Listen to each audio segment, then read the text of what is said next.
thing that the show was a focus on was the 9/11 bill, which I think ought to be passed. I know there's some flaws in it, and some people are exercised about, the fact that we don't know where everything's going. But the fact is we have a lot of people. I have a close friend who lives in Texas. I've known him 35 years. He came here 3 days after 9/11, spent a year. He was a first responder. He is dying of cancer.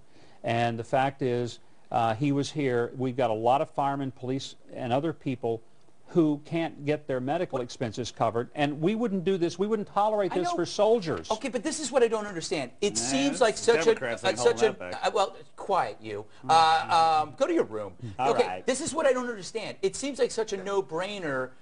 Okay, no one wants to be a bad guy in the story of 9/11. Nobody wants to be the guy that prevented dying people from getting whatever they need. So what's the other story? There has to be some missing piece. There is. The narrative from the Republicans is that they don't know how it's going to be paid for. They don't account for it out of the budget. Yeah. Look, this is about a $7 billion bill. That's a lot of money, but it's not like the $800 billion bill that they don't account for. Right. So that's absurd. And then there's some issues of accountability with the money that has previously been given specifically for 9/11 victims. I understand all that. But there are people who need medical care right now, and frankly, the clock is running out on them. Their lives are fading away even as we sit here talking about it. $1 billion of aid for first responders.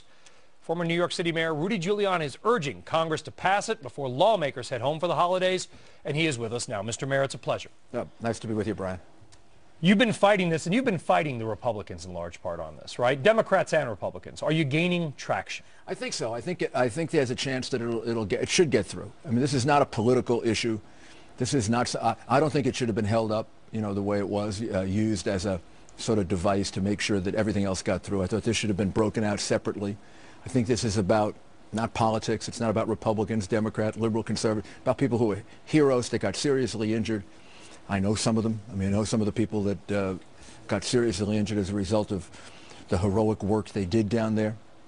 And this is something that we owe them. I mean, this is not something that we really should have a choice about. I mean, this is something that they were involved in the worst attack in the history of this country. They were the people who were brought in under extraordinary circumstances, put their lives at risk. Working down there was extraordinarily hazardous. Some people now have lasting effects from it. We should be there to help them. We had Senator Tom Coburn on a few minutes ago, and listen, he's very opposed to a lot of congressional spending. So am I. Anything that is not necessary. Right.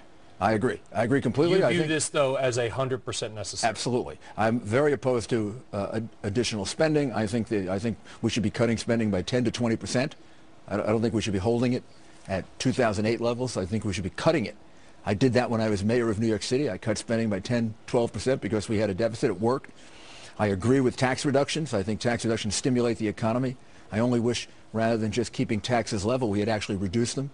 So I'm about as economic a conservative as you can be, and I proved it as mayor. But this is not a matter of economic conservatism or anything else. This is a matter of people are seriously injured. They're going to live with this for the rest of their lives. They should be taken care of. They should be given the support of our government for having helped us at a time in which they did extraordinary things. I remember the day of September 11, when this country was under attack. About 4 or 5 o'clock in the afternoon, hundreds of construction workers came down there, maybe thousands, and volunteered. And the uplift of that was just tremendous. And I knew how dangerous it was. There were fires below the ground of 2,000 degrees Fahrenheit and more. Anybody there could have been killed. It's only remarkable that in that cleanup effort we didn't lose a life, someone falling into fire, someone getting hit by something. We almost did. I almost saw a firefighter have his head taken off by a crane. So these people were working under severe risk. Terrible, absolutely horrible conditions. Some people arguing this say, well, they weren't really the people that were attacked, because we lost all those people that were part of the attack. But in a way, their actions were just as heroic. They had to make a deliberate decision to go down there and work. And nobody had to force them to do it. The firefighters and police officers, you say, well, it was their duty, but they were doing it beyond the call of duty. So I think this is something that we should be there for them now. But tomorrow is the vote for the spending bill. And do you believe that because of the wave of sort of Tea Party activism, the anti-spending crowd, that there are people on Capitol Hill that would support this, but for the fear that they will be lashed out by some of the anti-spending crowd? I hope. Did they tell you privately, Mr. Mayor, we'd support it, but my constituents, maybe Tea Party backers, said, all spending There is is a off the fear. table. There is a fear of that. I could only go back to my own experience. When I became mayor, we had this tremendous deficit. We cut all spending by 10, 15%. We even cut schools. I wouldn't cut the police. Why didn't I cut the police? Because we were the crime capital of America at that time. Thank God we're not any longer. And I said, I have to make priorities. I can't cut the police and try to get the murders down from 1,900 to 500. I mean, the only way I'm going to do that is you have to have priorities. Governing and leadership is about priorities. This is a priority. This is an attack on America, the worst we've ever had on our domestic soil. These people put their lives at risk. They now are, in some cases, seriously injured. Some of them, their injuries are going to only get worse as time goes on. If we expect people to do this for us, then we got to be there to support them. It's like our warriors, our wounded warriors in Iraq or Afghanistan.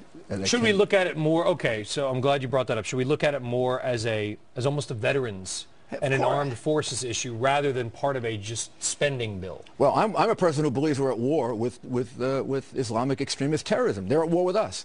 So these people were responding to an attack, a warlike attack on this country at a time in which we were really reeling. This city, the country was reeling.